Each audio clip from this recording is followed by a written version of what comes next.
connecting to the internet. Internet. Networking software. World Wide Web thing on a computer today. Computer.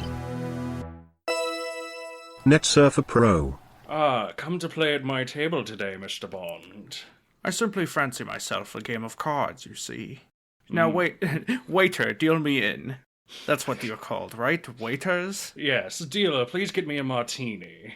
Yes, give me a martini. Shake it really fast like you're trying to make a soda can explode. And for mine, I want you to put it in 2 plastic bottles and stir it really fast so it makes a tornado. Yes.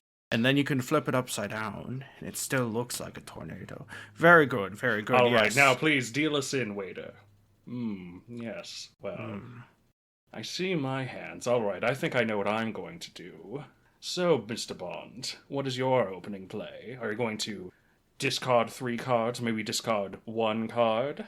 I'm going to discard 5 cards, Ooh, then draw 5 cards. A masterful play, I see. I'm clearly not dealing with a beginner here, Mr. Bond. I'm over here, by the way. I'm just gonna go ahead and ante in, and, you know what? I'll discard a card. Don't mind me. Oh, You've yes, got sort of a course. whole thing going on, I can see. Yes, All right, yes, of course. your turn. This is a very serious discussion. I appreciate you just going to the far corner, of course. Anyway, I believe I will discard 4 cards here, and I will draw 4 more. All right, I'm ready to play my hand. We don't do any betting or anything in this casino, of course. Of course. Of course. This is an exclusive casino club. All right. Well, Mr. Bond, I'm super sorry to say I happen to have a full house of aces and 3s, all of which are diamonds. Well, unfortunately for you, I seem to have the upper hand in this hand. I have 7 Uncle Jessies. Oh. And 3 pictures of an ant. Oh, man. I'm not an ant like the familial ties, of course. These are bullet ants. Ah, yes, the zoo animals collection. A classic move. Some might say outdated. Yes. Well, of course, I did not play my trap card, and your Uncle Jesse's have actually just activated the secret that I did in the previous turn. Thus, I do 2 damage to everything on the board. Ah, yes, you see, but I have heroic intervention. Cast at instant speed, gives all my creatures indestructible. And hexproof. Oh, interesting. Well, unfortunately for you, I happen to have a Raigeki in hand. Raigeki is a quick spell. You can't play that from your hand, you have to set it first. Waiter, this man is cheating. By the way, I just have Mirror Force, and then I had like 3 2s. Wait, he had Mirror Force and 3 2s. Ah, damn it, he wins this hand. Ah, well played, mysterious stranger. You know, you seem like a nice guy. Would you happen to have any openings for a spy movie or something of some kind? I've been looking for an actor, actually. Oh, I don't act. I've actually been building a giant ray in my lab. I just came down to play a few hands of poker. Okay, of course. Well, ta-ta then, Mr. Bond, and myself, and the waiter, and also the server. Hold on, we need that server for communications. Is this bit anything? This is nothing. This is what happens every time is we don't know how to end the bit, so we're kind of stuck in limbo. Oh man, we really do have the sitcom problem, much like the Uncle Jesse cards, of knowing how to start something but having no idea how it ends. Yeah, we're really like this like Love Town train of just like we are stuck in a time loop of bad bits. So, speaking of a time loop of bad bits, welcome to NetSurfer Pro. Honestly, that's both a great tagline and a great t-shirt concept. Is stuck in a time loop of bad bits. That's good. Oh man, TM. This is now a copyrighted episode, of course. But hey, thank you very much for listening to NetSurfer Pro, a whirlwind ride through the World Wide Web. That's not what this is. Wait, yeah, this is Talksurfer Show. Oh my god, it's been so long. I'm so sorry. Hang on, wait. You have to switch chairs with me because I'm the host this time. Excuse me. Okay. All right. Whew. Man, we really need to get a bigger host chair. We need to get a bigger recording studio first. Yeah, we've currently just been renting out the closet of a Denny's, and oh boy, is it hard to find an hour in which Denny's just isn't packed. Yeah, but it is really fun to dick around in the closet for about an hour and a half. I like the bucket. I'm feeling pretty trapped in the closet right about now, honestly. So that's cool. Cool trapped in the closet reference in 2024. Yeah, they know me for my topical jokes here. Hey, welcome to Talksurfer Show. Roll in, ride through whatever we want. I'm your host this week, Galen, and with me as always is your co-host, Matthew Marisa. And you won't believe what we're talking about today. We're only talking about two of the biggest indie games right now. Yes. Two frontrunners for Indie Game of the Year. Yes, at the very least, one of them is definitely like frontrunner for Indie Game of the Year, and the other one might be on the Game of the Year list. We're still debating, considering some of the other things, but we'll get to that one later. Right now, let's talk about the thing that has gotten like Northern Lion, and there's a couple other streamers that I know are very notable for having played it as well. But, you know, just really, really subsumed a bunch of people's time. And that is killing people with hammers. This is a secret state of the meme. Yep. Sprung onto you by surprise. Just the Northern Lion clip of him going, okay, you know what? Let's kill him. Let's kill this guy. Let's beat him to death with hammers. It's a very good reaction sort of clip by default of just like pure hatred and like sort of the crowd tendency to turn against someone, very mob mentality. But then people started putting it with things where people have hammers, like ice climbers. Yeah, ice climbers is good. There was a Mario and Luigi Superstar Saga one. Yeah. I wouldn't be surprised if there's a Kirby one eventually as well. Mm-hmm. Yeah. Kirby and like the hammer partner. And then it's like Wispy Woods. Yeah. Yeah. Oh man. Get on that, meme creators. Yeah, get on that meme. Get on that. Also, get on Northern Lion as far as meme stocks go, because he's going to the moon. Yeah. So the way I put it is that a lot of Germa people are emigrating over to Northern Lion. Yeah. Now that Germa's like mostly retired, they got to go somewhere. Yeah, it's a bunch of people who want to watch Twitch for some reason. I kid. I like Germo a lot, and I like everything I've seen of Northern Lion, which is not a lot, but everything I've seen of Northern Lion is really good. Except for his sheer unbridled misogyny. Yeah.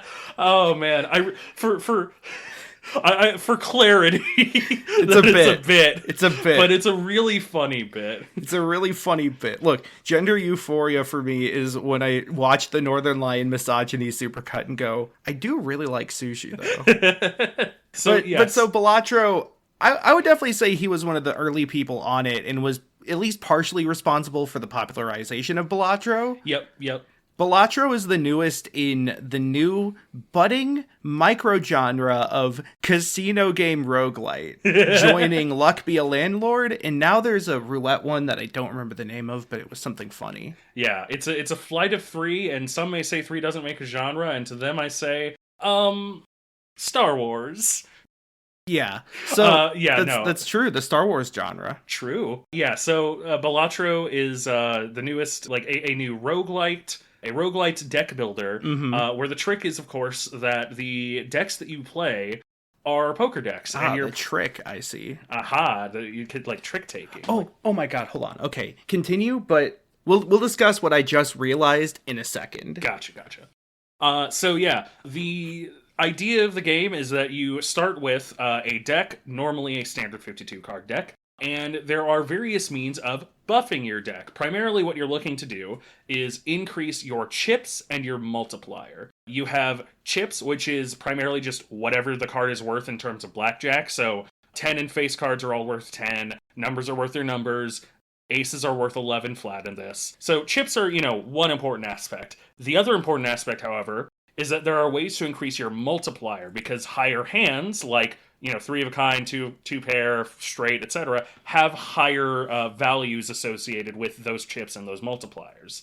Now, I have explained how to get chips. Mult is primarily gained through jokers, which are the equivalent of sort of like your passive items. Like in Slay the Spire, they're sort of your treasures or your boss items. Jokers are your abilities that affect various attributes of the hands you play. For example, there's, a single standard joker that's just +4 mult. That's fine. Or you could have a joker that's like, hey, +5 mult for every heart card you play. And so you might get that early and be like, oh, well, I can try and go for a flush build around hearts. You might get things that buff, face cards, aces, There's one called the Hack, which is my favorite, which was generally considered one of the strongest for a very long time, and is still pretty strong, which replays every 2, 3, 4, and 5, which is really funny because I didn't realize until a person on YouTube pointed out. It's because he's repeating the joke.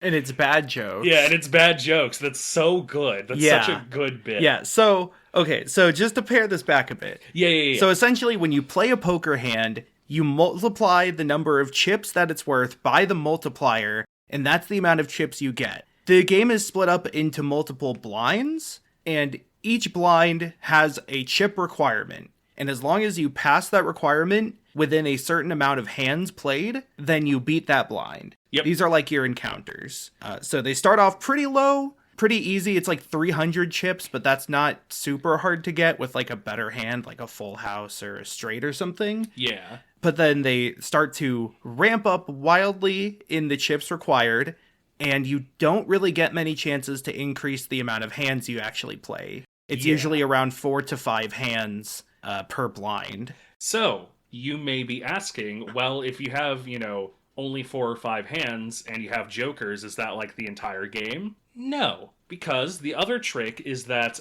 there are like 3 to 4 main cards you can buy. There are standard playing cards to add to your deck. Just, add a new card. There are tarot cards, which primarily interact with your deck. Specifically, some of the most obvious ones there are bonus cards gotten from the Emperor. It's not the Emperor, it's the Hierophant. The Hierophant turns cards into bonus cards, which are worth plus 30 chips to whatever their value is.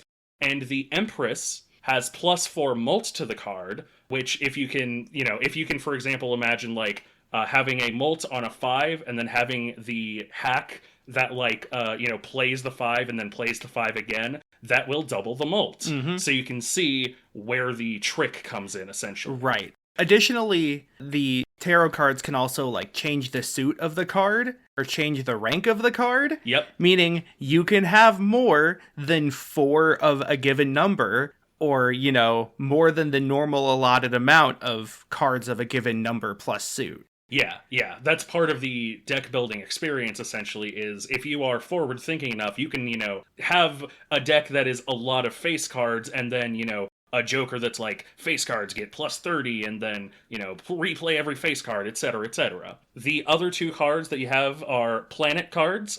Planet cards are how you upgrade your poker hands. They are a little easy, they are a little more useful early on. They drop a little bit later, although if you have there are things that have synergies with poker cards. I won't get terribly into it. However, one of the fun things is that the way that all of it is themed is really nice. Like Pluto, for example, is high card, which is kind of lovely. Then you have Mercury for pair. You have, I think Venus is 3 of a kind. Earth is full house. That's funny. That's really sweet. I like that. Yeah, there's just the theming of the planet cards themselves are very fun, especially when you get into secret hands. More on that later. But like I said, that is how you upgrade your hands, and hand upgrade is a part that can help, but is usually more helpful in the early game. Although it's worth noting that higher hands get more upgrades. So, for example, if you upgrade straight flush, the highest hand by default, then you'll get a lot more added to that because straight flushes are generally harder to make. Whereas if you make just, flush or pair or high card, you're going to get lower mults, lower chips for every card, for every planet you use. Yeah. Finally, there are spectral cards, if you'd like to explain that. So spectral cards are weird. Yep. They are kind of like tarot cards in that you can get them and spend them, and they typically transform other cards, though they can do a wild mix of things, from like changing.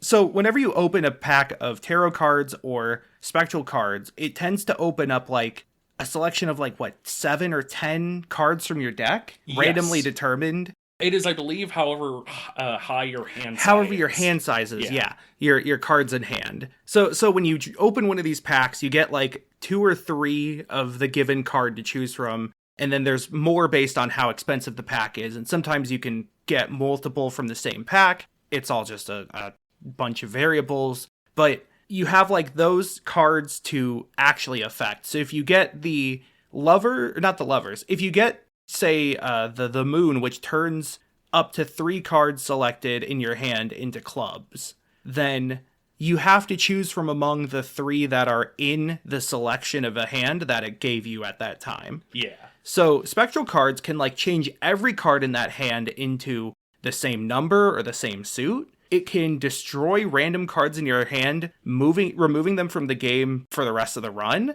but giving you a ton of money. It can change up the jokers you have, giving you like legendary jokers, which are really powerful, but almost impossible to get. Yep. Or you can just get multiple copies of the same joker, which is usually hard to do, or so many different things. They're very strong.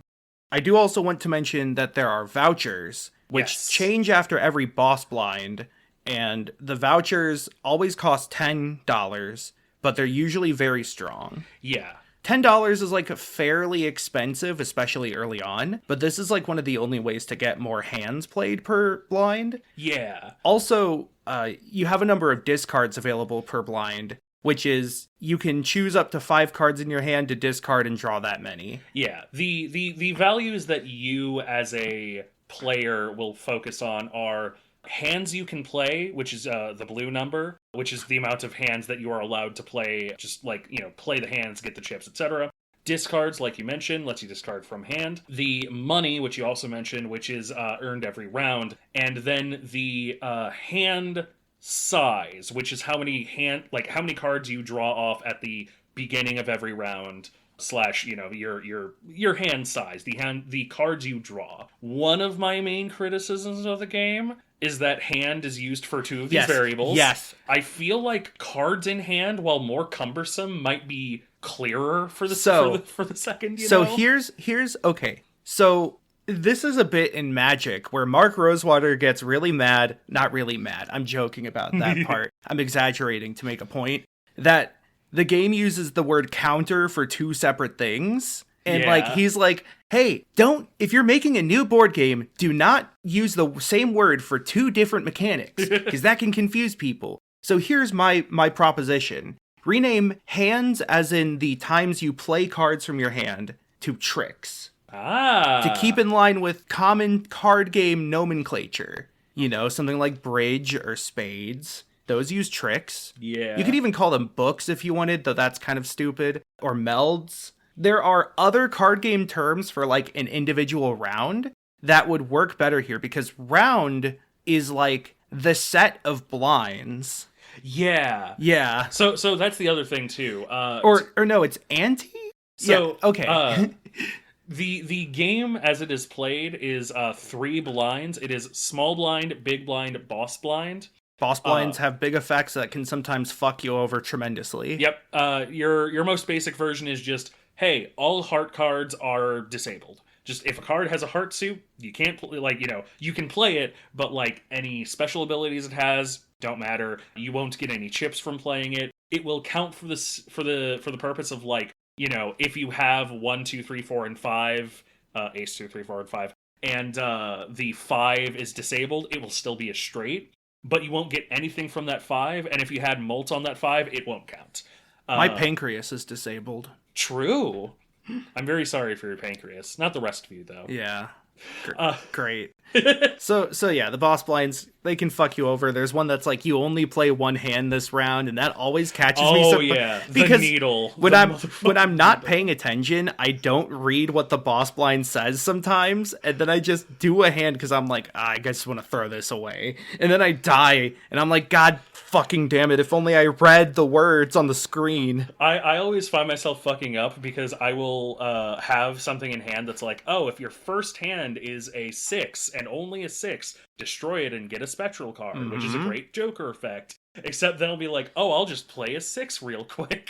Oh, it was the needle. Oh, I'm dead. Yeah, the blinds themselves as well, it should be noted, one of the considerations is that the small and big blinds have the ability to skip them. Skipping blinds gives you tags, which can give you things like a mega pack of varying things like jokers or tarot cards, planet cards. It can also do things like, after you defeat the boss blind, get $15. or double your money up to a certain limit. And so they are genuine considerations. I've wisened up on the fact that you shouldn't be abusing them, but I have personally generally stuck to a strat of re-rolling until I find 2 pretty good tags to get, and then starting my run by getting those 2 tags, and then kind of, just rolling for a couple of full houses for the 600 at the first blind. And I have too much pride to do that, so I just play until I lose. Sorry, that was really loud. I don't like re-rolling games like that, which I've learned is why I lose at Civ so much. Isn't because I'm bad at it, it's because the good players just re-roll a whole bunch until they get a good start. Yeah, That's neither here nor there, though. I'll accept that this could be a relatively scrubby mentality, but it's just a different way of playing the game. Thus far, I haven't gotten far enough that I will get to, second Annie and be upset and restart or anything. If I start a run, I will try to see it through fully, even if I ultimately know I'm going to fail. But boy howdy, sometimes you get to the point where you're just obviously going to fail and you just kind of sigh deeply. Yeah. So, there's 3 things I really want to talk about with this game. Yes. For one thing, genius game. Oh, yeah. Okay, deck building card games are still very popular and still very saturated, and very few have reached the heights of Slay the Spire, which itself is going to have a sequel, by the way. Yeah, speaking of which, Slay the Spire 2, coming out soon. Love the skeleton character. Love the curvy skeleton character. Absolutely slaying, if you get what I mean. Yeah, we get the Ironclad and the Silent Back, and apparently the Defect shed his skin, and he's like, I'm Sans now. Transed her skin. And transed her skin, I apologize. And then the Watcher is busy in Framemakers. Well, the Watcher is currently watching, and the Peeper is currently peeping. So. Yeah, so Balatro, that itself is a genius idea. And I welcome the casino game roguelites. Yeah. Especially if it keeps gambling addicts out of the casino. Because what would you rather do? Have someone play slot machines or play Luck Via Landlord, which requires a bit of strategy. But in this case, it's poker. And poker itself is a deep game that's a bit more than just pure luck, like slot machines are. Poker is a bit more strategic. And that comes out a lot more here, I think, because it's not about bluffing at all or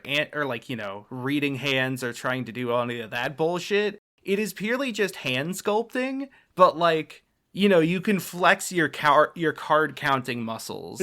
If you're it makes it easy to do that. Yeah. So this is another big thing, is that you can always see the remaining contents of the deck. So you could be like, oh, I still have 3 5s left in my deck, so I could try to go for a full house with 5s or a 4 of a kind off 5s. And then also you can always view the value of each poker hand, which is great. So it makes it pretty accessible, even if you're not super familiar with poker hands. Yep.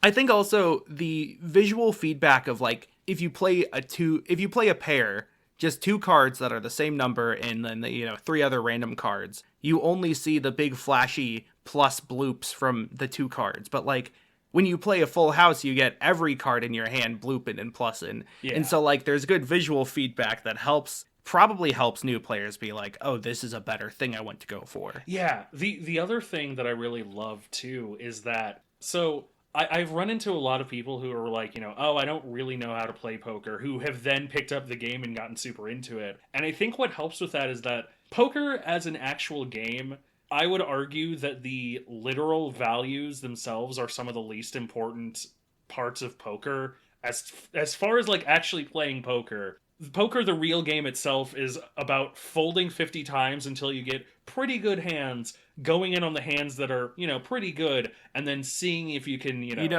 seeing how far you can fleece people. I'm mad because that is the same thing as how you play this game, is folding 50% of the hands. Yeah. I mean, that's how poker is, though. I know. I understand that. I'm only now making that connection and how fitting it is. Oh, man. Yeah. So, the values themselves, while they are handy to know at a moment's glance, the fact that it is pretty much always available there, it is also really readable. It is all in, order of just lowest to highest. And the fact that, like you said, there is no bluffing, there's no human element here. It's purely a statistics and numbers game, which I think kind of helps, It is entirely a game of looking at your deck, looking that you have, 3 aces left, and wondering if you should pitch that pair that you currently have, thinking about trying to, eke out that last little edge to get those 4 aces or whatever.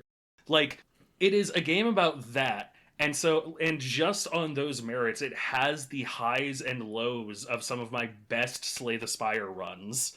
Like, it is staggeringly brilliant and simple. I also love, like, it has a wonderful design because it harkens directly to the poker, like, video poker gambling games that you see in fucking that you see in Illinois gas stations. Yeah, gas stations, which is, great. But that fits very well.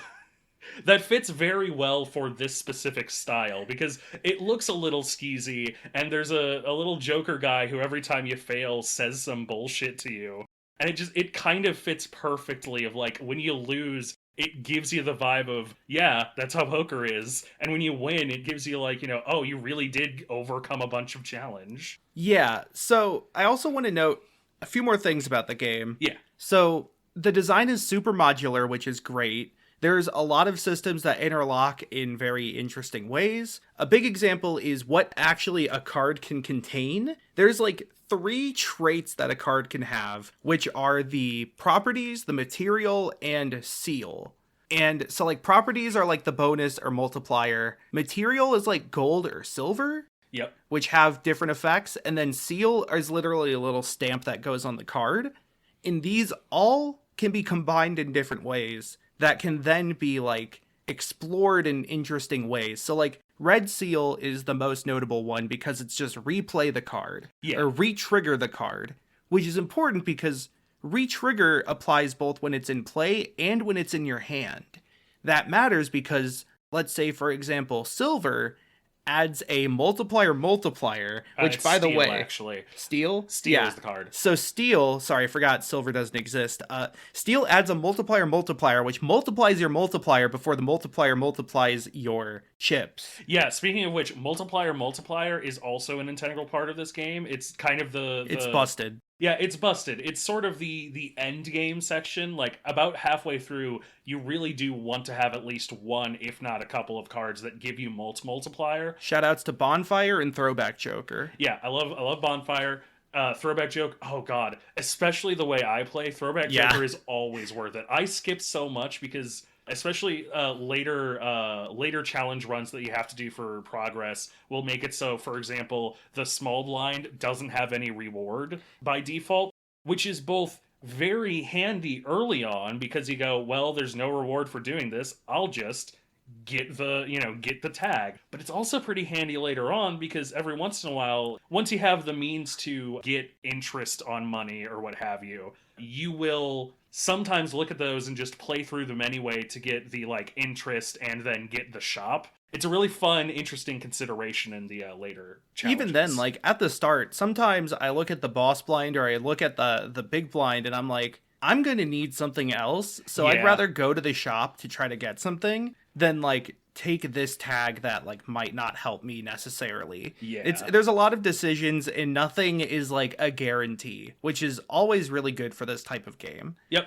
The last thing I want to say is that it's really funny. Yeah. So like I think this is mostly a game based around telling jokes to the player, but like they're good jokes. The main thing is that the jokers are funny, which makes sense. They're jokers. Yeah. I think like the concept of a joker in card games, like you take your pack of 52 card deck, your 52 card deck in a pack. That's not a 52 card pack. It's like a 54 card pack. And if you buy some of the bullshit from Bicycle, they usually have like 2 other cards. Yeah. One of them is a double-sided back card, and the other side is please follow us on Instagram and Twitter and Vibo. Which is stupid because if you have 54 cards, that's exactly 6 sheets of playing cards printed out. Yeah. That's playing card math. Is a single standard playing card size card is 1/9 of a piece of letter paper. Ah, yeah, because 54 is 9x9. That's yeah. That's just a fun behind the scenes board game production tip secret. So industry secret. But so jokers are reinvigorated into like wacky bonuses and fun things, and like some of them even allow you to drastically change up how you play. Like there's one that lets straights skip numbers. Yeah. So you can do like 1, 3, 5, and 7, and it counts as a straight. Well, 1, 3, 5, 7, 9, I guess. Yeah. Or, you know, you can skip just one number in the middle. Or there's one that lets you play, what is it? It lets you play straights or flushes with only 4 cards. Yeah, the 4-finger card is you can play straights and flushes with only 4 cards. So, which also means that if you have 4 hearts and 4 straight, you know, a 6, 7, 8, 9, and 4 hearts in 5 cards, that counts as a straight flush, for example. Yeah. Also, 4 fingers is great because a hand has 5 fingers and you're playing a hand of cards. Yeah. But the 4 fingers card is drawn to look like a cartoon hand. You know, very like Mickey Mouse or The Simpsons. Yeah. That sort of proportions. And that's the thing is like so many jokers are just really funny bits. Like you mentioned, the hack is a great one. There's the trading card joker where if you play or if you discard a single card as your first discard, you sell it for $3, which is one, great. You actually were the one who hit me to the fact that you're technically selling it. Yeah. The way it's worded is you just destroy it and you get $3. But like that's so fun and in theme. And the Joker itself is designed very like silly, like overcomplicated trading card. Yeah, it's clearly not. It has a stat line. It has a text box. It has like a cost in the corner. It's almost as readable as Vanguard. That's Yeah. your skewering Vanguard joke for today from me. Yeah. Come back next week when I'll make a joke about how all the card art is bad. That's a good one. Runner is just funny because it scales. It gives you more chips based on every time you play a straight, but it's because a straight is also called a run. Yep. Like a lot of really clever wordplay and then a lot of just really clever ideas. Yeah. There's a Wii Joker, which is literally just a normal Joker, but like, you know, a little bit smaller, which gains power every time you play a 2. It gains chips. And that, like, it's torn between, like, a number of normaler examples, like the ones that give mult per suit, which themselves do have fun names, like Lusty Joker, Greedy Joker, and the, like, more sort of conceptual or out there ones. There's also a very fun aspect as well of, like, digging into card games themselves, like, you know, standard 52 card games, like Ride the Bus. Is its own thing. It gives you +1 multiplier, but it loses all multiplier whenever you play a face card. Yeah. There's really fun theming as far as like face cards equals people. So one of the things you can unlock, I swear we'll stop talking about this. There's a lot to this game. If we have not sold you on it already, this game gets our full endorsement. If we haven't sold you on it already, then I apologize to Balatro. Yeah. Because clearly we're not doing a good job. One of the things you unlock is new decks, and a lot of them change the starting values. One of my favorites that I've made some of the most progress with is +$10. That's very handy early on. However, some of the decks come with entirely different insides, and so there is Abandoned deck, which has no face cards. There's also a Checkered deck, which is all hearts and spades. I know a deck that has, I think it has like double the amount of face cards, just like King, King, Queen, Queen, Jack, Jack, and then like just the top 5 of the number cards, which is also very fun. I think that's like Crowded deck. Yeah, it does a lot of really fun theming with a lot of the ideas it presents. It uses all of the, you know, history of poker really well, and just poker, the game itself, really well. Again, Great game. Excellent game. Also, I forgot, my favorite Joker is the walkie-talkie, which makes 10s and 4s give you bonus multiplier. Yeah. It's like 10s and 4s give you 10 Plus chips and 4 times multiplier. Yeah. Or +4 multiplier. Yeah. So good. 10-4. It's brilliant. Yeah. Oh, man. So, yeah, Balatro is what we've both been playing pretty recently. Now it's time to go on to, however, what I have been playing before what you play. Mm-hmm. So, I have been playing another game that has seen just far too much success I'd say too much. Far more success than they expected, which was Balatro. Which is Balatro, psych! Balatro, psych! We're back to Balatro episode! Which was Helldivers 2. Helldivers 2 was a a trailer that came out that I instantly got hyped for and then forgot it existed. And then it came out like a couple months later. I think it got delayed because there was a pretty... It came out. It was originally going to come out around a bunch of big releases. It waited so that it came out around a lower release period. It came out a few months after Palworld. I think like a few weeks after Palworld, actually.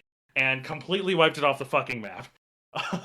Along with several million bugs. Yes. So Helldivers 2, if you have not heard of it, Helldivers 2 is essentially I almost said Stardew Valley. It's essentially Stardew Valley if you did the entire opposite of Stardew Valley. It's essentially Stardew Valley, but you're in the war that's You happening. go into space, you shoot bugs in the middle of a war, you extract them for oil. Wait, no, this is just the mining portion of Stardew Valley.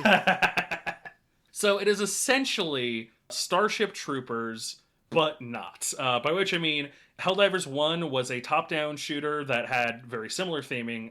It takes place 100 years before Helldivers 2. And the idea is you work for the Federation of Super Earth. Super Earth is this incredibly xenophobic, incredibly militaristic, highly colonial, highly industrialized empire. Managed democracy is the term that they call themselves.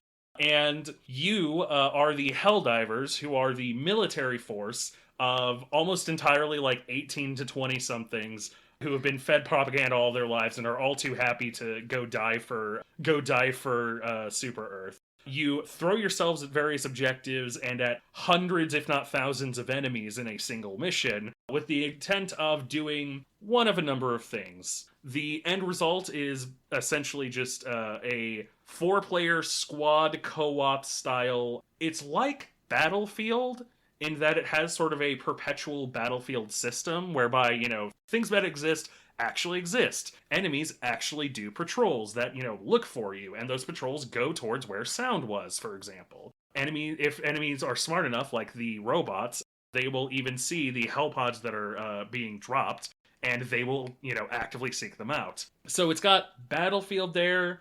It is a third-person shooter, which I know Battlefield isn't, but the third-person shooter physics themselves are very physical, a little bit mil-simmy, by which I mean your gun has a physical weight and a physical presence. When you aim, your character takes the time to have to move their gun, and if you are carrying a gun that is a lot heavier, then it will be a lot harder to actually wield it. The mil-sim elements are mostly there's a couple of them, but it's mostly things like if you hold reload, you can fiddle with a bunch of knobs that are make the scope 50 meters, 100 meters, 200 meters. Make this a single fire, burst fire, auto fire. And not all guns have all of them, but point being, it is essentially, the gameplay itself is just enough of a mil-sim to be interesting. It has, some of those elements, but it is minus all of the boring parts, because you are not a highly trained, military soldier on an incursion. You are a Helldiver, one of humanity's elite, meant to go and, bring death to our enemies while getting us the resources we need.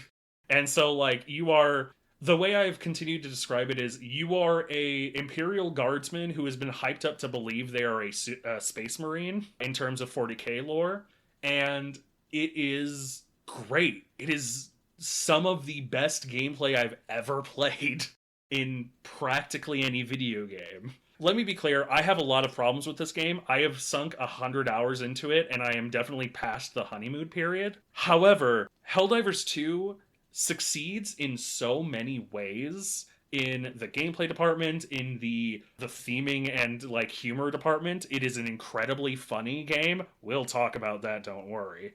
It is some of my favorite weapons and stratagems and some of my favorite things I have thrown at enemies. There is a 380 millimeter orbital barrage that you can just chuck at a big base, hike back, and watch the carnage. And you'll probably not hit anything, but boy howdy will it cause carnage. Yeah, so Helldivers 2 is a video game that I have a whole lot of opinions on, in part because It is an incredible video game that got very, very popular very, very quickly. Too popular, even.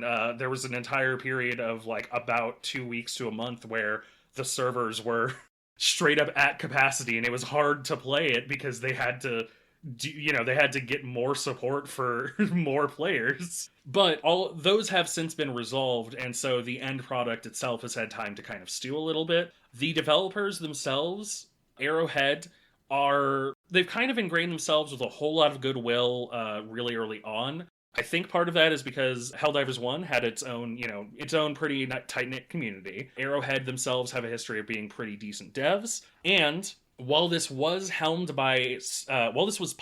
by Sony, and despite the fact that this is a game that is a live service with a battle pass and ongoing online elements, it is also one of the very few games that uses that in interesting ways. So, okay, to break it down a little bit farther, this is a game that has a premium currency. This is a game that has battle passes. This is a game that is a live service. However, the matches themselves are like peer-to-peer matchmaking, meaning that even if everything went offline, you could still play the video game. I didn't know it was peer-to-peer. Yeah, I also thought it was, I thought it was central server as well, but no, apparently, if you have Steam friends who you could play with, then even without a central server doing all of the stuff it currently is, you would be able to play. The Battle Pass itself is not able to be the progress you make on it is not able to be purchased. It is done with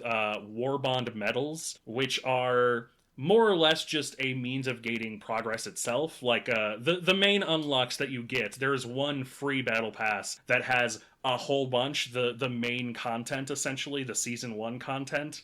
And so like the language of content delivery is battle passes. It is not inherently, it's kind of like the Deep Rock Galactic battle pass I would liken it to, of where it is progress, and it is progress that you can even, in the case of Helldivers, you can buy the different battle passes, but it kind of mitigates some of the worse aspects, I think.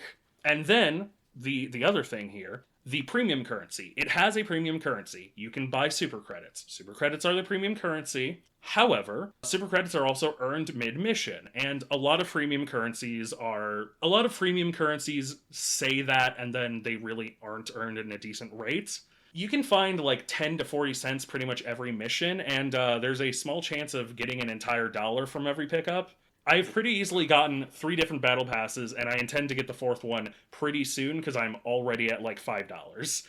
Like, it is a case where you can spend the extra money and immediately get these battle passes, but if you just play it in general, it's more or less going to be standard progress eventually. And I will even happily say you could still probably criticize that. You could still criticize all of these elements. Just because it is one of the best examples of these doesn't mean they aren't kind of still predatory. But the philosophy that Arrowhead, especially the CEO of Arrowhead, has kind of put out is one of, we don't want to, make a mid-game that people have to pay money to make a good game. We want to make a good game that people want to pay money for to get the cool stuff. That people have to pay money to make a mid-game. Oh, God. So I'm trying not to monopolize this because I do have a whole lot of opinions on this game, but I will try to keep them short because one of the major points of contention, I'll say, we've had a couple of patches now. We have seen some weapons become powerhouses and then get nerfed. Some weapons become, ubiquitous with a certain playstyle and then get nerfed. And I'm not 100% confident in Arrowhead's ability to balance things well just yet. So there are 3 specific weapons here. There is patch 0, Breaker, and Railgun. Breaker was and still is an exceptional shotgun weapon. The Railgun was honestly kind of busted for a hot minute. But the reason that they were big was kind of because there were ongoing problems with the bugs. Specifically, there were way too many chargers, and railguns were very easy to strip the armor of the chargers. And so they ended up, and this is a phrase I'll use a lot, kicking the railgun and the breaker in the head a bit while reprioritizing other weapons. They buffed like fire damage, they buffed the arc thrower, they buffed other things to be like, hey, please use some of these other stratagems. We understand that this is currently the meta. Now, they did that alongside rebalancing the game, and this happened again with the Slugger. The Slugger personally affected me quite a bit. The Slugger, before the nerf, was really powerful. It had a very, very hard stagger. It was a precision weapon that rewarded you with a really nice and satisfying headshot. Still does, actually. I still use the Slugger. It's still very good. And, like, it was a weapon that required pretty high skill to use, but rewarded you with being really manageable for the robots. And I need you to understand, Helldivers 2, at the very least, used to be so fucking difficult. Like, for required progress, you have to play on level 7. Level 7 has all of the Ultra Samples. Ultra Samples are the rarest type of samples that you need. Level 7 is so incredibly balls-grindingly difficult. Like, I cannot impress upon you. And this comes from somebody who is, I will be frank, good at video games and pretty great at Helldivers 2. Like, I do not mean to toot my own horn. I try not to, I try not to give myself a lot of those, but, like, I have played 100 hours of Helldivers 2. I have played ranked Fortnite. Like, I have played video games at high levels, and Helldivers 2 requires 110% effort always. Asterisk. I have recently played the new balancing with the new mission type as well. They seem to have rebalanced it. They actually, I think they have addressed it and made the game quite a bit easier, at the very least at level 7, which is so nice if they have done that. Yeah, so we talked about this a few days ago just personally. And my, like, proposition was to sort of make level 7 a bit easier and then just move the current rest of the difficulties up a bit in, like, a Hilbert's Hotel sort of way. Yeah. It's kind of seems like that's what they did. More or less. My assumption, I ended up playing on level 8 because I was like, level 7 is incredibly manageable. Let's see how level 8 is. And it seems like level 8 was about as unmanageable as level 7 was before. So I would not be surprised if they kind of, shifted it down a bit and, like, either Helldiver, the 9th difficulty, is still the highest, the highest it's been, or they're going to be like, we have Helldiver 2 difficulty at level 10. That's what the game is. Yeah. It definitely seems like the devs behind it have a intent philosophy on, like, making the high difficulties really, really, really, really difficult. And I think, like, when progression and difficulty like that are so sort of tied together, it can be tough to find a balance that is, like, happy between both the devs' sort of desire for the game and the player base's experience with the game. And I definitely think there is a discussion to be had whether, like, having progression tied behind it is, like, a good thing at all, because from what I understand, it is notable progression. But at the same time, I wouldn't blame the devs for being like, we want to have stuff that's only unlockable for, like, the hardest corest of gamers. Yeah. And I do think there's a lot of gamers that have the feeling of, like, I don't want to be gated from things, I want other people to be gated from things. Yeah, it really is. I think you made the comment of, like, a lot of people, or you kind of pointed it out of, a lot of the gamer TM crowd who would otherwise be like, just get good at Dark Souls, scrub nub, kind of suddenly changed their tune when it was a video game that they like that they couldn't play. Yeah. Now, one aspect of this is that the reason that I like the live service, I will say, is that it seems like, and I don't have insider knowledge, but it seems like what they basically did was intentionally released it in a slightly more content light state than the content that they had, specifically to then drip feed out some of that content. For example, since the game has started, they have added a mech, which is great. They have added an HMG, which sucks. They've added the Quasar Cannon, which is basically a reusable, like, rocket launcher style gun. They've also done various things where, like, in response to the community succeeding a task, they would be like, because you've succeeded, everybody gets the railgun stratagem for the next 12 hours or what have you. They did that with expendable anti-tanks specifically when they introduced a new enemy type as well, which was very fun. They introduced the counter in addition to introducing the enemy and then they take the counter away to be like, all right, figure it out yourself, asshole. And so, yeah, like that is part of why I really like the live service aspect, is because I have rarely ever gotten a chance to play a live service game live. And this is one of the very few where it's like, this is a live service game that's not only actually putting out good content, but if they stopped putting out content today and were like, actually, we're so sorry, we just, we gambled away all that money playing Balatro, I would be like, you know what? What they have right now is still pretty fucking good. The aspect of like doing things in reaction to the community, or like community progress being a thing, reminds me of like Blaseball. Yeah! The idea of the live service game is an opportunity to be in dialogue with the players, to sort of DM the world.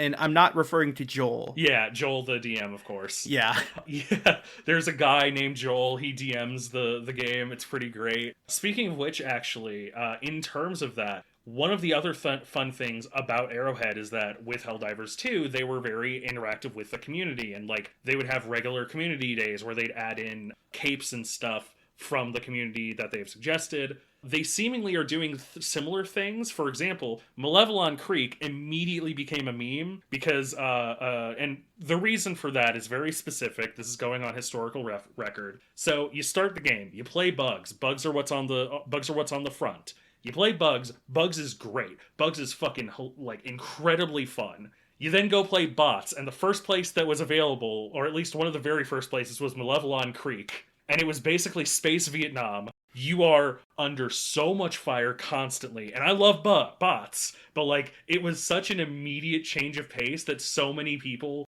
like made a million different jokes about it being Space Vietnam. And so it became this, this little symbol of the community.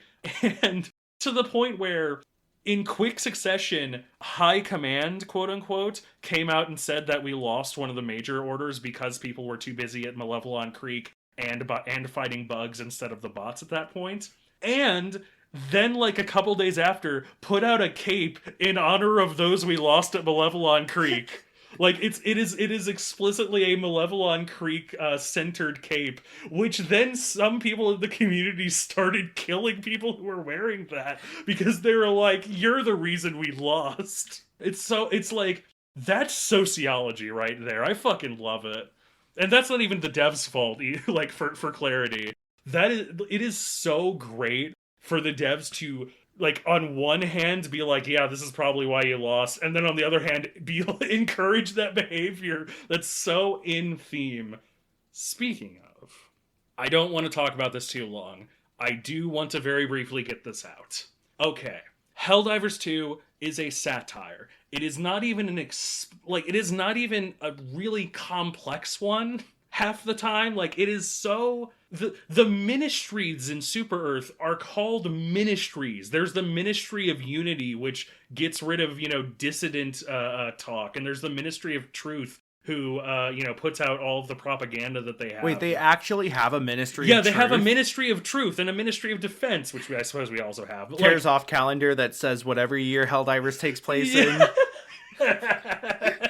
Like, yeah, it's just it is so... Every single line in the game is hilarious because it is all crap sack.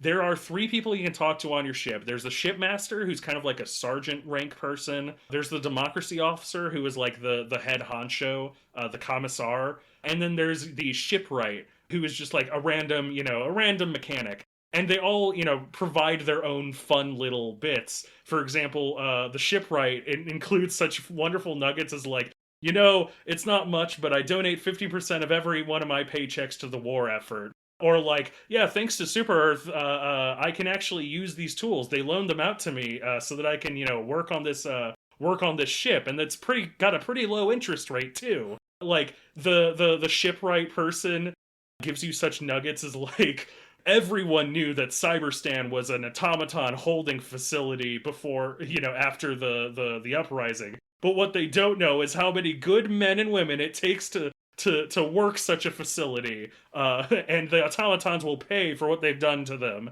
Like, again, this is text. It is not subtext. It is not reading between the lines. This is not fucking, this is not Fight Club where, like, you have to kind of, it's supposed to trick you into thinking you're the good guy initially, and then, slowly you unravel the mystery. Like, it's like if you were playing a game as the Nazis. All of your shit has skulls on it.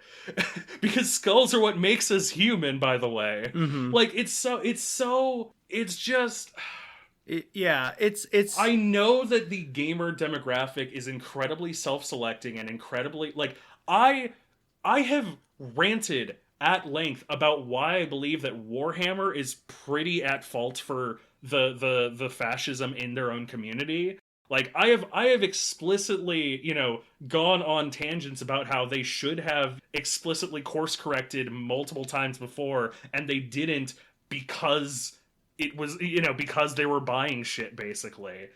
This isn't even a case of that. Arrowheads are pretty provably, like, based in terms of politics. It seems like they're trying to do what they can to curtail any, like, actual fascist believers who think the game is an unironic, like, support of that. Yeah. But, like, you can't do it to a certain extent. Like, they have done what they could by making it so blatant. Like, the bugs, part of the reason you're killing so many bugs is because they produce a compound called, like, 710. Yeah, E710. Which is Should have oil. been E621. Shut up.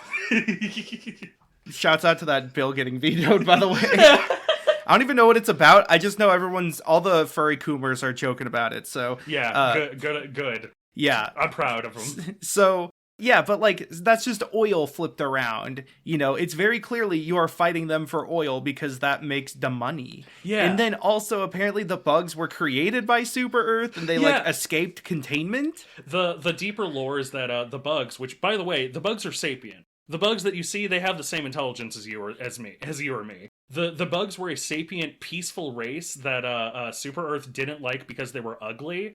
And while they were trying to create peace, eventually Super Earth found out that a dead bug creates oil, and so they immediately started a war. Yeah. They were like, oh, immediately. And the bugs became the killing machines that they are today, literally because the bugs themselves are, they're hyper evolving bugs. They're your Tyranids. They're your fucking Starship Troopers bugs. They became as violent as they did because Super Earth was fighting them. So they evolved deadly in response to that.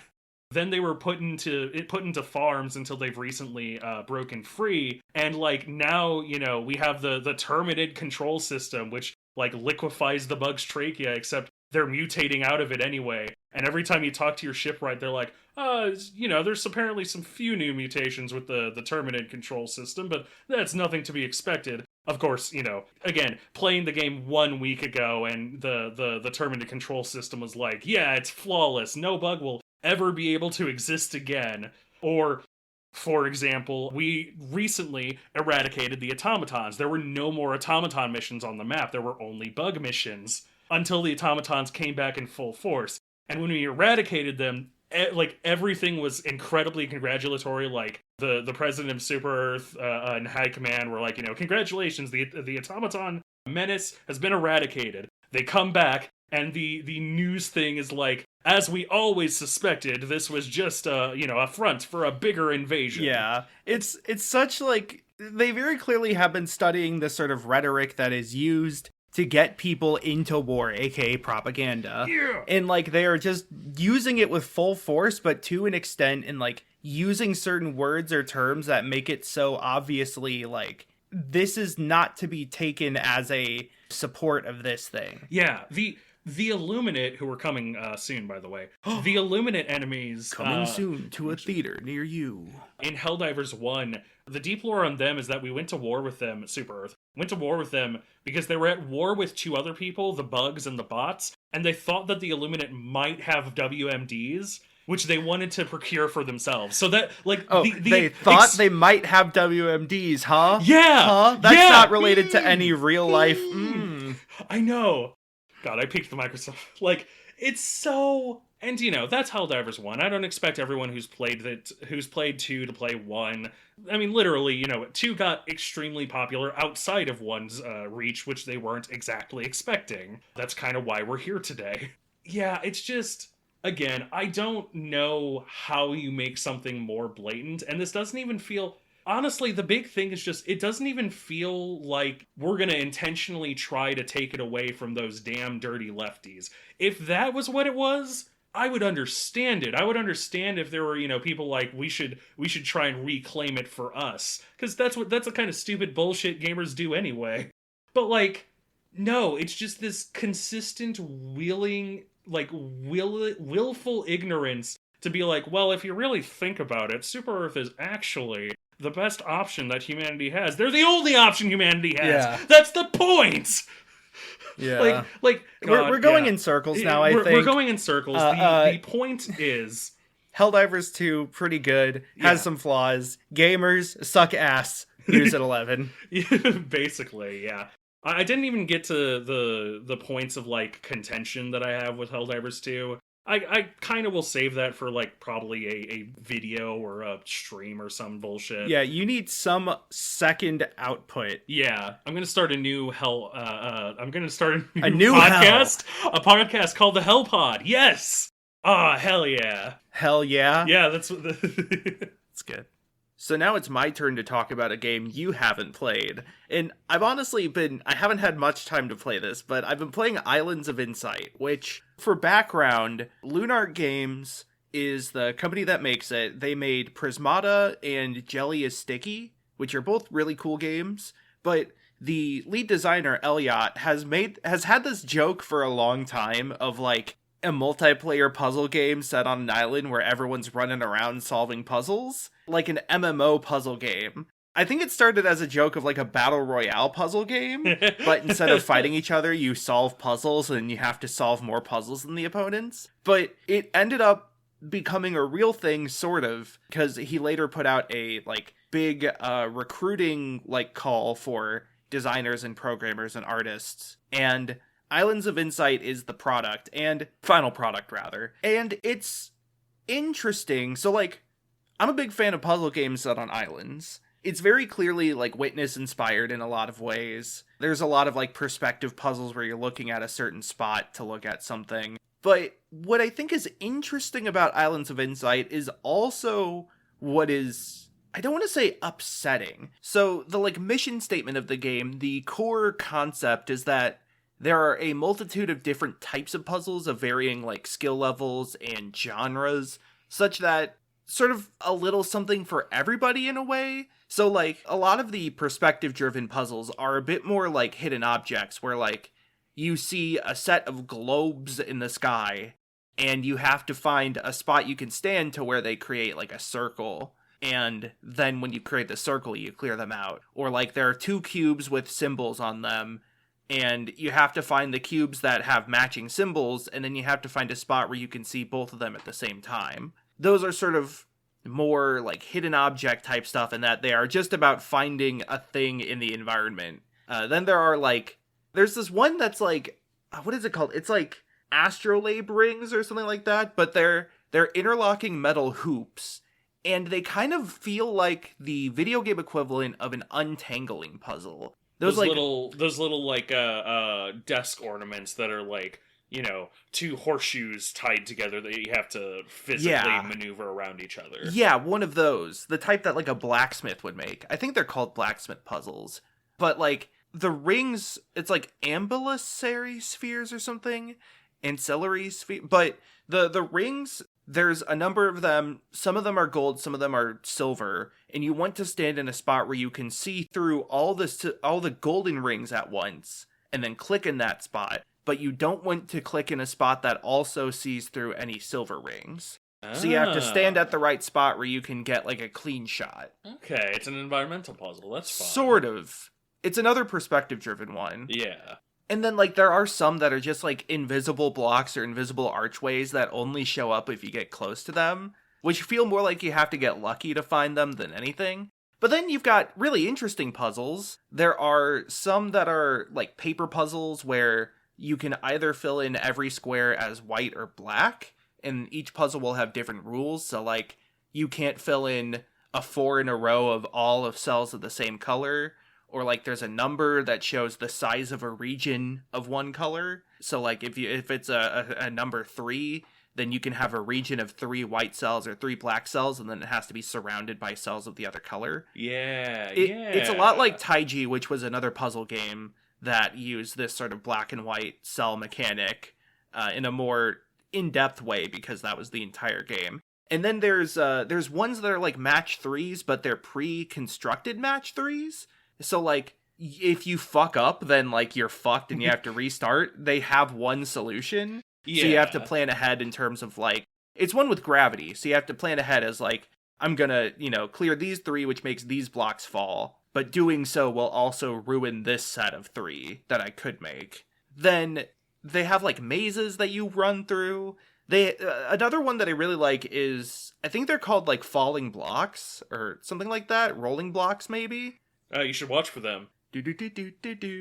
Shout out to the Invisible Walls video, by the way. But those, do you know Bloxor? I think it was called, or Bloxors? That's the one where you have like a 1x2 block. It was a Flash game. Yeah, it was on every Flash game website. And little industry secret from me to you, everyone in, like, the Thinky Puzzles community loves that. That's, like, one of the best Flash puzzle games. Critics and audiences agree. The #1 Flash puzzle game in America. Yeah, Bloxors. But it's essentially that, but sometimes there's multiple blocks, and sometimes, it gets a little more complex, but there's this huge variety, and it almost feels like too much at times, especially when, like, you have, like, the hidden object ones so fucking everywhere that, like, it's like, oh, I found some globes. I'm going to stand here. Wait, I see more globes. There's so many fucking globes. It's not really a game you're meant to 100%, I think, just because of the sheer, like, variety.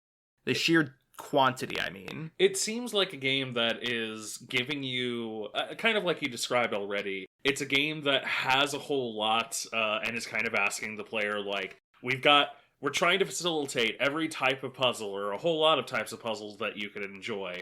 So find what you like, and then, there should be more of it. I can definitely see Islands of Insight puzzle tier lists being a good thing. Because, like, there's really such a drastic gap between some of these. Some of them are just platforming challenges. They have a Superman 64 fly through rings puzzle. Nice. It's not even a puzzle. The worst ones, though, okay, I have to rant about this. The worst puzzles are the fractal puzzles. You are given a circle, like an aperture that has a fractal on it, and you can click and drag in order to manipulate the fractal. It's like up and down is zoom in, zoom out.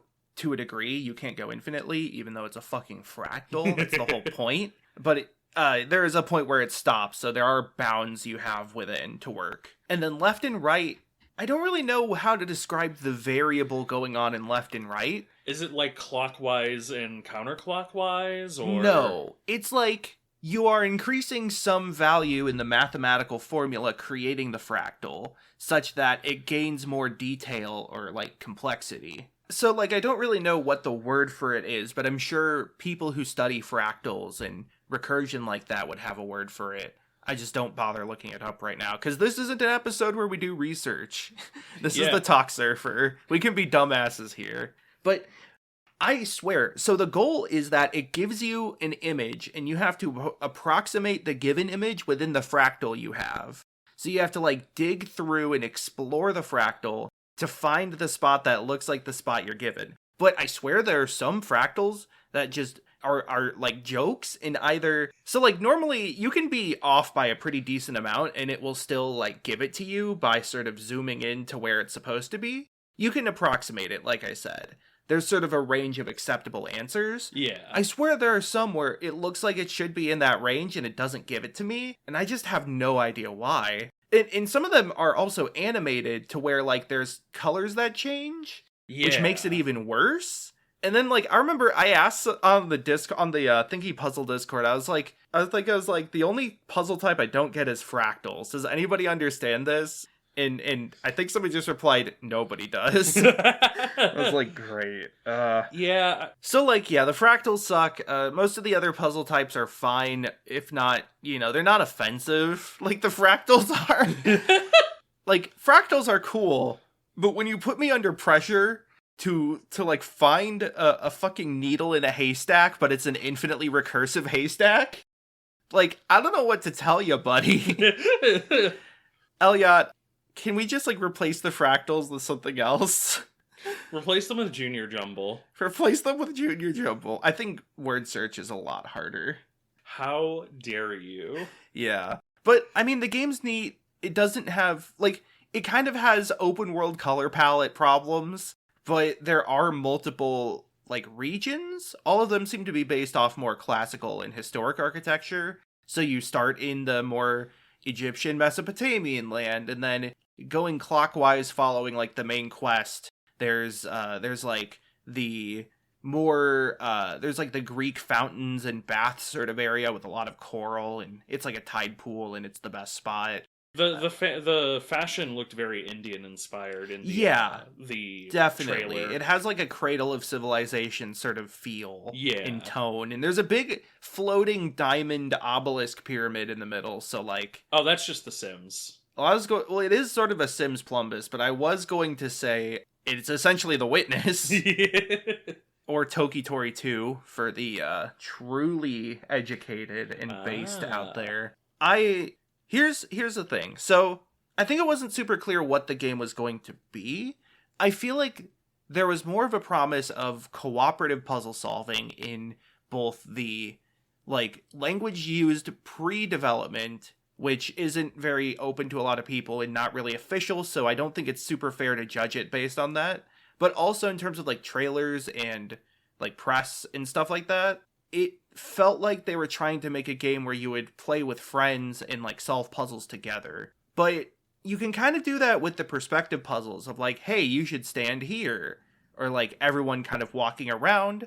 It should be worth noting, there is no in-game chat, which I think is fair, because for a smaller team that has only really developers, like, you don't have a lot of time to hire, like, chat moderators for a fucking MMO. So, like, it's just, like, you have gestures, you have canned phrases, and you have pointing and, like, pinging. But the pinging only applies to people in your party. There is a party system and a friends list, but, like, I don't think you can message them within the friends list or party system, even if you're friends. Yeah. You're definitely more so meant to, like, use Discord and voice chat if you want to play together like that. But, like, the paper puzzles and the rolling blocks in the match 3s, the more logic puzzle driven ones that are more about, like, following a system of rules, you cannot cooperate in those.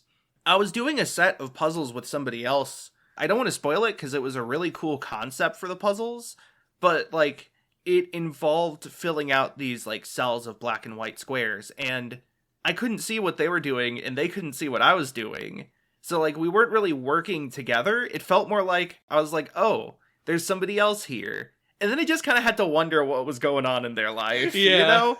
It felt weirdly lonely to see somebody else in this video game, which sounds weird, because puzzle games are normally a very solitary experience, and you would think that seeing someone else alongside you would give it some amount of, like, I don't know, like, connection? Yeah, some kind of communal feeling, But I really couldn't, like, feel much of a communal feeling. I did, like, a little wave or a gesture, but, you know, it's like, there's only so much you can do. And so, I think, like, I was hoping it would be more of either, like, progress is shared, so, like, you solve puzzles to unlock a door, and then that unlocks the door for everyone. Or, like, you can see the same logic grid as your friends, and you can, like, discuss it or something. And that's just not the game that they ended up making.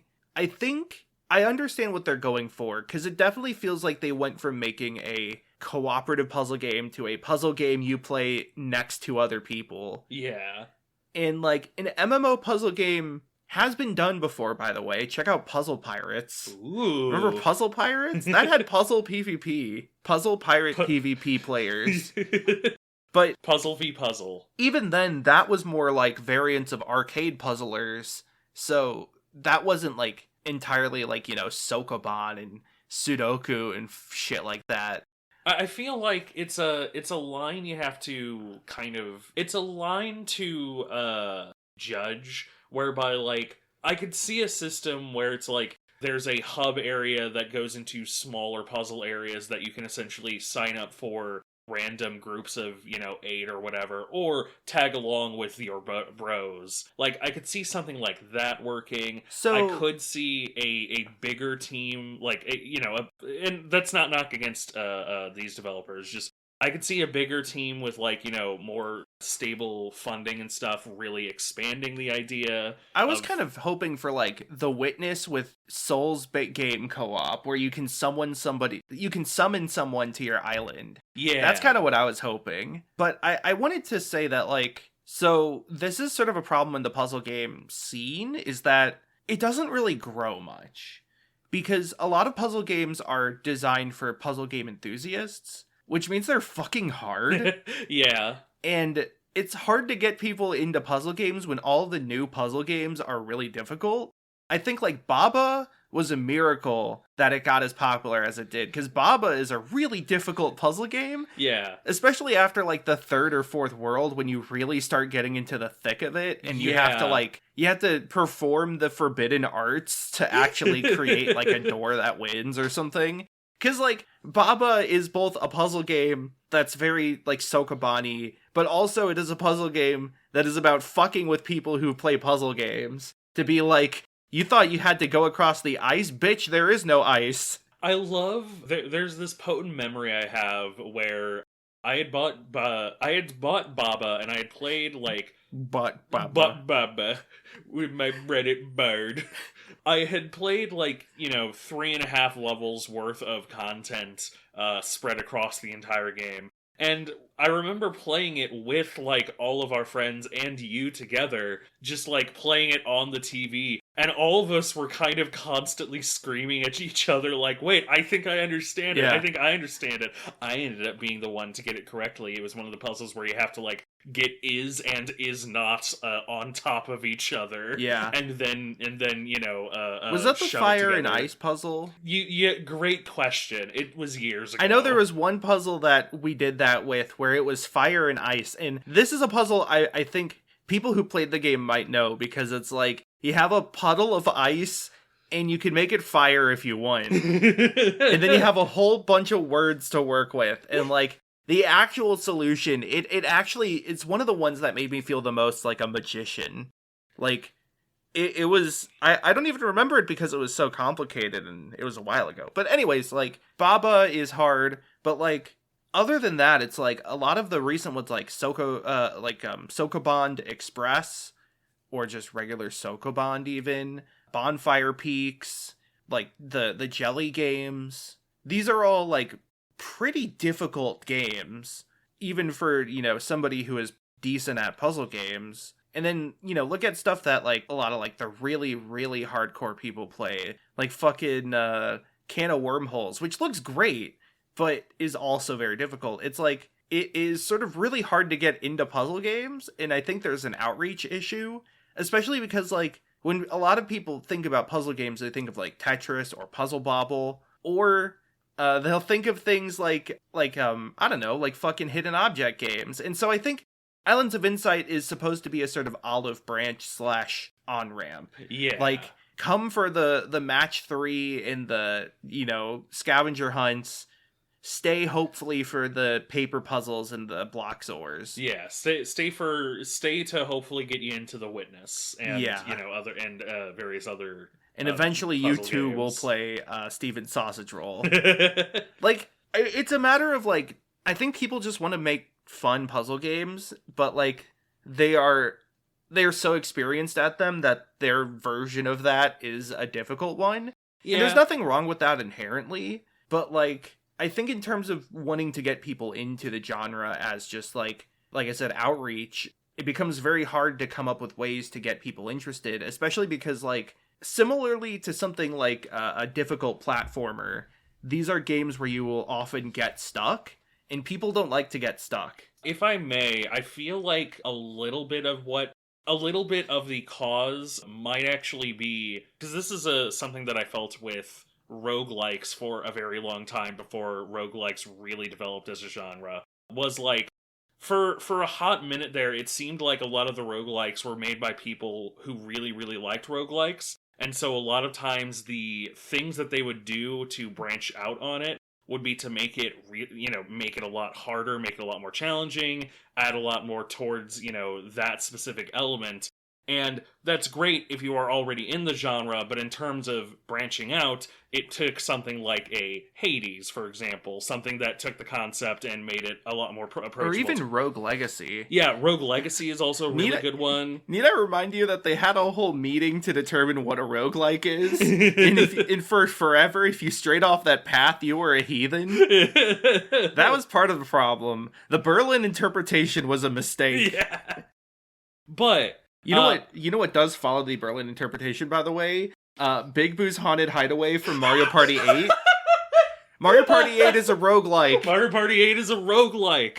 But I think something somewhat similar is happening where the existing community is very insular, and so a lot of games that are made are kind of made with that community in mind, and that's not a bad thing. It's not a bad thing for a community to be making games for itself. But the idea of, the, olive branch games that are better on-ramping before you get to the balls-crushingly difficult stuff, that, like you said, I feel like that is an area that needs a little more development, because even Baba, which was kind of an olive branch just by right of looking and being really cute, just by, looking really cute and having a really, really good hook, it hooked a lot of people who would not necessarily have gotten into the game. Yeah. But, I wouldn't necessarily say it was an onboard either, because I know a lot of people who played Baba but do not play other puzzle games. That's because Baba's hard. Yeah, because Baba's fucking difficult. So I don't want to make a sweeping statement about,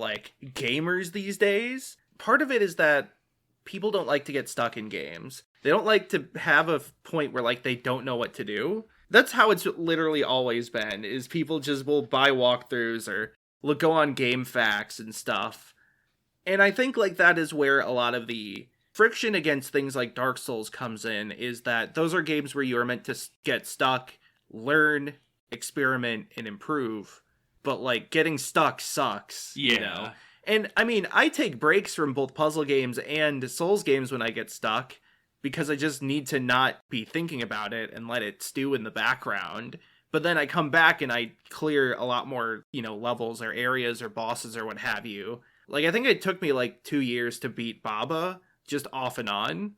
And so, I think that is one thing, that it is a different experience and not everybody wants that. I think a lot of people just want to play games where they can unwind. See also Noah Caldwell's recent Diablo video. But also, I think the other thing is that there are, it is a skill to play puzzle games and to learn puzzle games. It's kind of like how learning a fighting game is harder than it looks. And learning a fighting game is a skill to know, what to study and what's good and what's bad to study. Yeah. You have to have a certain mindset when playing certain puzzle games that is just not really normal. And so I think a lot of devs are trying out new ways to actually, bring people up to that level, to teach the fundamental skills. Yeah. One example is Can of Wormholes has a hint system, but it doesn't just tell you, this move looks good. Instead, in Can of Wormholes, the hint takes you to an easier puzzle that teaches the same, the same concept. The concept that you need to solve the main puzzle. So there's a puzzle where you have to, back your ass way out into the ocean and then go forward. It might not be obvious at first, so then, you press the hint and it takes you to a puzzle that's pretty much the only move you can do. And it's oh, this is an option I have. How can I apply that to the main puzzle now? And I think that's incredible. Yeah. There's a lot of, puzzle games are often designed such that puzzles teach concepts as, solving them. That's a big part of Steven's Sausage Roll, is, every level in the first 2 worlds or so is teaching something new, and then some. But you still have to solve the puzzle, and sometimes it feels like you're both teaching a skill and testing the skill at the same time. And I think finding ways to separate those a bit better might make it easier for some players. But anyways, that being said, Islands of Insight, is trying to go about it by just having a big buffet of things, so that if you don't like the sushi, you can have the French fries, and like that's fine. I think the game's neat. The biggest problem was just that it had like 25 gigs of cached texture files. Yeah. Which meant that I couldn't play it for a while because my C drive was literally running out of space. I only had like 20 to 15 gigs free. And so there were some games I couldn't play because I couldn't cache the like the temp files. Yeah. So I can get back to that now because I have a new C drive, but for a while I just couldn't play it even if I wanted to because it would crash because I couldn't cache the fucking like grass texture. Cache, crash, or gash or grass. Yeah, it sounds. So I will say, I was interested with the trailer. I think having heard you describe it, I'm a little less interested because I was also. Yeah, I wouldn't recommend this to my friends who don't play puzzle games. Yeah, I was also like. I was interested in it because I was interested in like, oh, a way to play a puzzle game with you. That sounds kind of fun. And learning that it wasn't that was a little, like, wind out of my sails. Yeah. But, like, I do think the idea of a buffet puzzle game has a lot of its merits. And, you know, I hope that the dev team kind of refines the idea and, you know, maybe does something even better with it.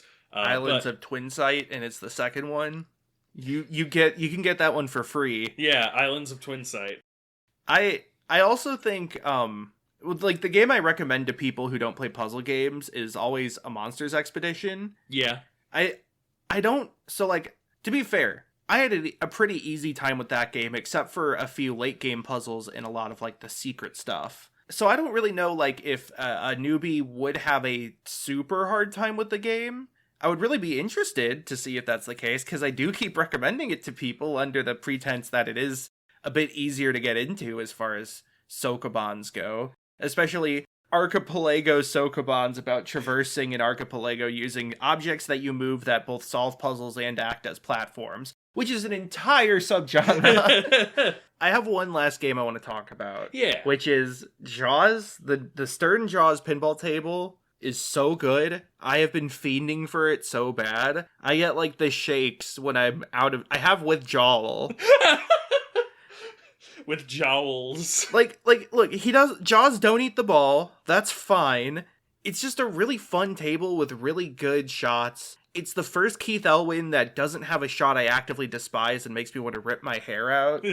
Like, Avengers, neat game, has some good shots. So many shots in Avengers are like, it's like the Dark Souls of pinball. No, it's not. That's the Black Knight sort of rage is Dark Souls of pinball. Jurassic Park is really good, but I swear to God, the tower shot is so bad. As far as side ramps go, it's so bad. But Jaws is just great, cool, very, very deep, has a lot of things to consider.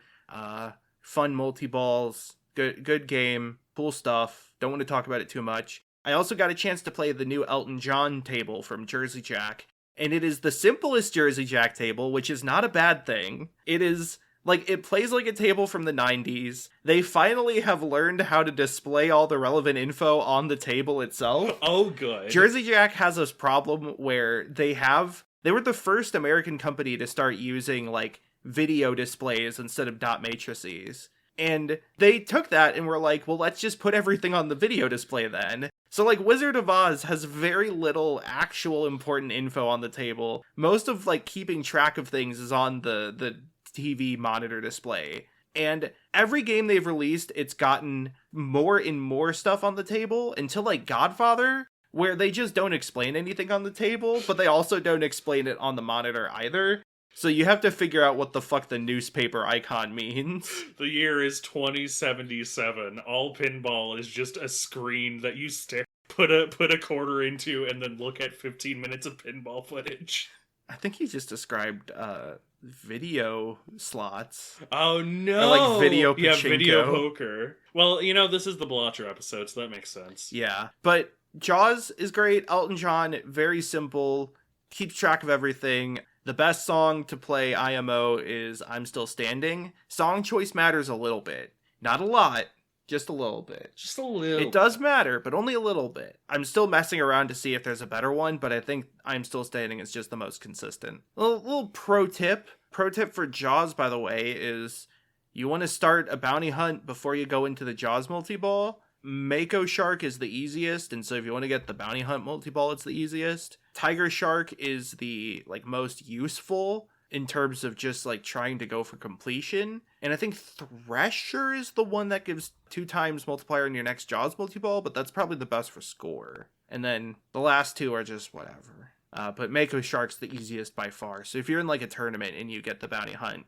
go for Mako Shark. I have this book from the NES period that was how to win at Nintendo games. And influence people. And influence people.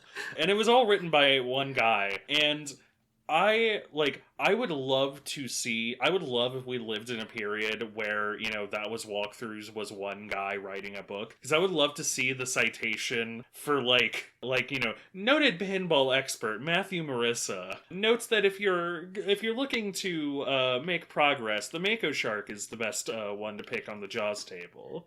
No, However, that's not what I said. I just said that's the easiest to get the multi-ball. Well, yes, but this theoretical character is editorializing the words okay. you see. They're an unreliable narrator. This is a bit with an unreliable high narrator. concept. Also, I didn't kill my wife. Jesus Christ. Okay, I'm gonna have to cut your mic there because I feel like we're getting too topical now. Oh no, you're right. I didn't even realize. So on that note, thanks for checking out NetSurfer Pro's Talksurfer show. You can find us on any podcasting platform, Spotify, iTunes, what have you. Give us a like, give us a rating, give us a review. Let us know how we're doing. Let us know what topics you'd want us to cover next, or what you think we might be interested in if you just have a cool, interesting subject. You can find us on Twitter and Blue Sky at NetSurfer Pro, where you can send us messages and get updates for our upcoming episodes, such as teasers in the form of little emoji riddles. Ooh. And try to decipher the clues and follow them to the solution that is an upcoming episode. You can be so smart, you can know it before everyone else does, and you can brag about that like a fucking hipster. Yep, and if you put all of the emojis together, you can triangulate across the United States, and you can find the true location of the Declaration of Independence. Yeah. So you can also find me on Twitter and Blue Sky at Twackaroo on Twitter and at Twack on Blue Sky.social, where I post what I've been up to, projects I've been working on. I haven't been doing as much pinball posting because I'm on Pinsider now under Twackaroo. Or not Pinsider, Pindigo under Twackaroo. But I do sometimes still do pinball posting where I post good scores on Blue Sky and Twitter. Nice. And you can also follow me on Twitch at twitch.tv/twack, where I stream. As for myself, you can find me on TikTok and on Twitter and on Blue Sky at Galen Wilson. That's at GALENWLS0N. Append.bluesky.social for the Blue Sky code, of course. You can find my hot takes, things that I have been thinking about, some banger tweets, honestly. I've had some pretty good jokes recently. Actually, check out my TikTok. I've had one that's been blowing up, got like 5,000 views. It's like the most views anyone's ever gotten. You can also find me on YouTube at The Only Galen on YouTube, and you can find me on Twitch at twitch.tv/machinegunvampire. I actually have a new series in the work. Just the singular work, but hopefully it'll be works soon. Hopefully it'll be works the weights. But yeah, for right now, I have been Galen, your host this week of Talksurfer Show. And I've been Matthew Marisa, your co-host of Talksurfer Show. And, I guess we're gonna have to fold this bit. Gonna have to take the money and run. Gonna have to... You're really going all in on this, aren't you? Hey! We'll be here all week. Yeah. Yeah. Pew, pew, pew, pew, pew, pew, pew, pew, pew, pew.